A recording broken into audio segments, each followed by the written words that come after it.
Napunta niyo na po ba like yung dream destination niyo po? Halos, napuntahan ko na.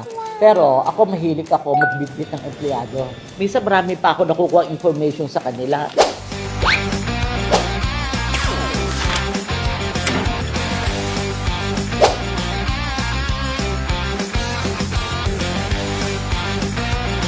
Ako si Natividad Yabutcheng. Did you always wanted to be in the foam and mattress industry po? Nakataon lang, during that time, 58 years ago, ang foam may shortage sa Pilipinas. Kasi ang yung chemical at yung makina galing sa Germany. Hindi tayo gumawa, meron na unang gumawa ng foam. Eh, hindi niya kaya i-supply yung market. Nakita namin yung pakataon na ang foam pala, kailangan ng industries natin dito. Nasabi namin, aba, okay, opportunity to. Tayo na lang gumawa ng foam. Kaya doon kami nag-umpisa. Since nga po marami kayong branch sa buong Philippines, binivisit niyo po ba siya personally? Lahat ng lugar, meron kami mga managers, store managers, plant manager.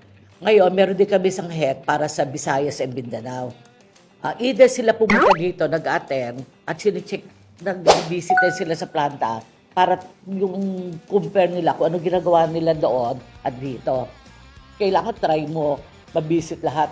Eh, ang regret ko lang, hindi ko na matandaan, sa dami namin empleyado, hindi ko na matandaan yung minsan ang pangalan. Kaya sabi ko sa kanila, oy, pag nakita niyo ako, kayo tatawag sa akin, introduce mo anong planta ka.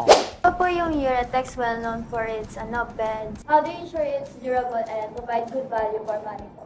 Meron tayong research and development, nagpe-training yung mga tao natin sa abroad, at importante sa amin, quality. Kahit na tumaas ang presyo ng materyales, hindi kami magbabago ng quality.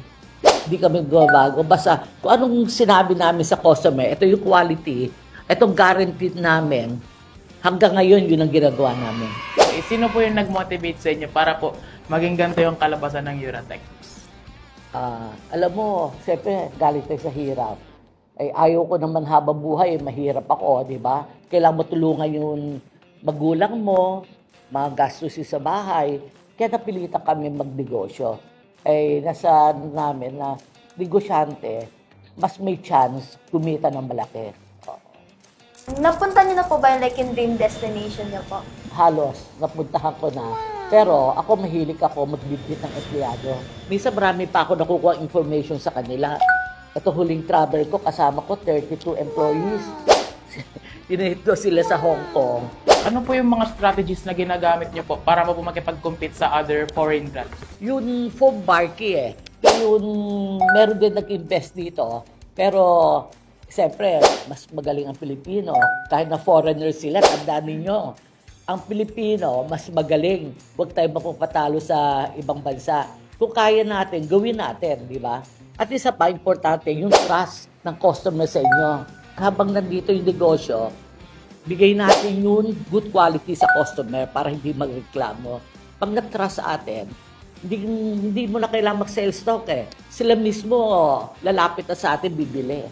Ano po yung pinakamalaking conflict po na naranasan niyo and paano niyo po siya na-resolve lahat? Lahat ng problema na susolve natin, tandaan ninyo. Pag may problema kayo, dapat pag-usapan yan at kayang-kaya natin i-solve yan.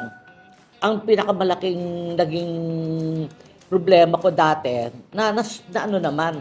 nasunugan kami, matagal na bago, kasi yung chemical may mga chain reaction na hindi namin pa alam. Kaya with that experience, kaya maingat kami. Alam na namin kung anong dahilan, yung ganito. Nasusolve naman. Pero nasusunugan kami, walang-wala kami. Ang ginawa namin, tumayo kami. Talagang pinilit namin tumayo. Kinuusap namin mga supplier, pagbigyan nyo kami, bigyan nyo kami ng, instead na 30 days, bigyan nyo kami mahabang terms.